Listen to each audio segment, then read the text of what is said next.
In part 4, the Christian Proselytizer and I reviewed some of the stories and scriptures from non-Christian religions, and we both agreed upon 3 telltale signs that a religion had just been made up by people. And at the risk of being repetitive, I'll say them once again. First sign is when its stories reveal a cluelessness about the universe's design. Second is when its laws include sections that are barbaric and include senseless prejudices.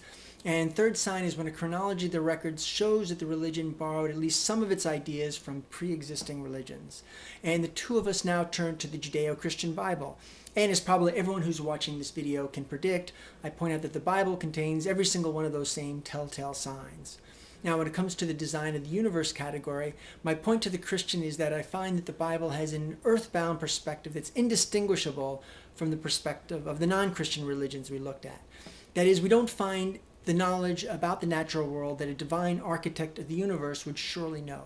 There's no awareness that night and day are the result of the earth turning on its axis, or that what we perceive to be tiny stars are really hundreds of times bigger than our own planet. There's no sign of knowledge that our planet's axis is on a tilt and that the earth orbits a sun, and how this combination results in different seasons as different parts of the earth are exposed to more or less sunlight. There's no awareness that our planet moves at all. We find no mention of the existence of germs or bacteria or anything else in the microscopic world, or any coherent account of the dinosaurs, let alone an account of the fact that dinosaurs dominated our planet for 160 million years, and that there was a period of 65 million years that separated the last dinosaur from the first human. Instead, what we find in the Bible is similar to what we find in all other ancient mythology, whether it's mythology from the ancient Greeks or from Africa or from the Vikings or the Native Americans and so on. Or at least they're all similar in the sense that all references to the physical layout of the universe reflect only the limited perspective of ancient humans. And I'll mention the specific Bible passages that contain these type of errors in my next video, part 6, which was where I'll discuss the proselytizers' counter-arguments. All right, moving on to the subject of biblical bigotry, there's Leviticus 21, verses 16 through 23, where we find that God shuns those with physical disabilities. Passage reads, "The Lord spoke to Moses, saying, Not one of your offspring who has a blemish may approach my altar. No one who is blind or lame, or one who has a mutilated face, or a limb too long, or is a hunchback or a dwarf. He shall not approach the altar, that he may not profane my sanctuaries, for I am the Lord." All right, Deuteronomy chapter 23, verse 2 shows God's alleged bias against children of unmarried women, and their descendants too.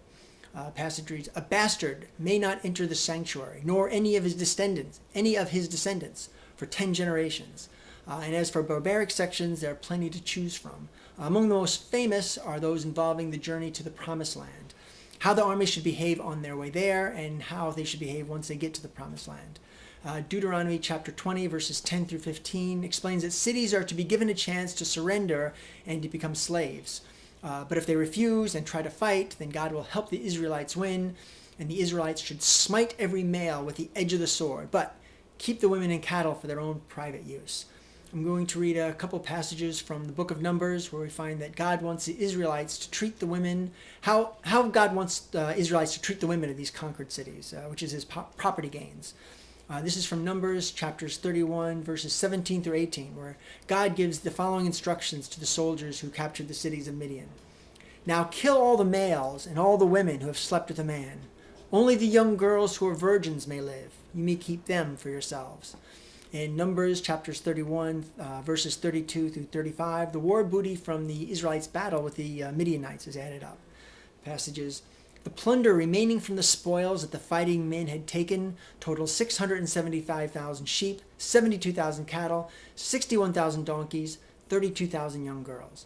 Now, once the Israelites get to the Promised Land, God, well, according to the Bible, wants total genocide. From the armed male soldier down to little girls playing with their dollies, down to kittens chasing their own tails, every living thing must be exterminated.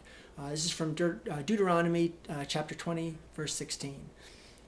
"In the cities of the nations the Lord your God is giving you as an inheritance, do not leave alive anything that breathes." Now, as for the last category of human authorship, which was when we could tell that a non-Christian religion was pieced together from pre-existing religions, well, we find the same phenomenon with the Bible. For example, centuries before appearing in the Bible, we can find non-Judeo-Christian religions that documented stories of the flood and the ark, virgin births, resurrecting gods, the devil, Armageddon, Judgment Day, and the afterlife. Now, to do justice to this subject requires quoting from passages from those non-Judeo-Christian sources, and then comparing their stories and ideas to the Bible. And because there's so much details involved in that, I have 5 separate videos, 5 so far, dedicated to this subject of the evidence that the Bible was influenced by pre-existing sources. And they're all numbered after, well, this one's part 5 in this series, so the continuation will be 5.1, 5.2, 5.3, etc. Now, just an administrative note. Most of those videos I just mentioned, the 5.1, 5.2, etc., date back from 2007. And that's because 2007 is when I originally made this video on using the Socratic Method with Christian Proselytizers. All right, so moving on. Video 5.1, that will discuss the pre-biblical flood and ark stories. And that video is called Noah's Ark, a monotheistic version of a polytheistic tale. Video 5.2 will discuss pre-Christian virgin birth stories, or at least stories of male gods mating with virgin maidens. Video 5.3 will discuss the pre-literate and other ancient religions that also believe that gods were angry and that sacrifice might appease that wrath, and that human sacrifice was the ultimate sacrifice, and how common it was for those religions to have the practice of having sacrifices to the gods, that is, in the form of scapegoats. And that video series is called God Sacrifices Himself to Appease Himself, and Barking Mad, and the subtitle is Richard Dawkins Meets Joseph Campbell. Just an explanatory note on that. Richard Dawkins has said that the idea that God, in the form of Jesus, is sacrificing himself to no one other than himself is just barking mad. So that's where I got that phrase from.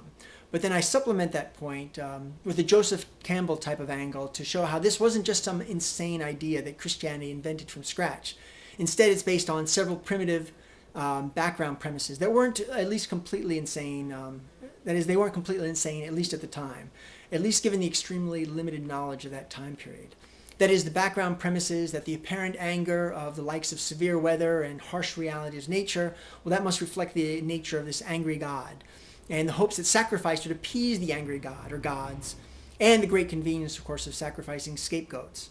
All right, moving on to video 5.4. That one will discuss the pre-biblical notions of an afterlife, as well as some of the Bible's own shifting ideas about life after death. And that video series is called The Evolution of the Afterlife. And video 5.5 discusses the pagan origins of Christianity's notion that God has this evil rival spirit, the being we call Satan. All right, getting back to this video series. Now, for every argument that skeptics have for doubting the divinity of the Bible, the skilled Christian apologist can come up with a counter-argument. So, as for the arguments that I'm presenting, certainly the skilled Christian apologist can say why I am completely wrong in every category. That is, apologists can present arguments for why the Bible is not at all clueless about the universe's design, and why the Bible's laws are perfect, and there are no senseless prejudices, and there are no unnecessary cruelties. And then they can also argue that the Judeo-Christian Bible did not borrow its ideas from pre-existing religion, that it's a completely unique body of work. And so part 6, I'll discuss what those Christian apologists' arguments are, and in part 7, I'll explain my reasons for why I find the Christian apologists' arguments so unconvincing. All right, thanks for sticking with me this long so far, and I hope you can stick with me to the end.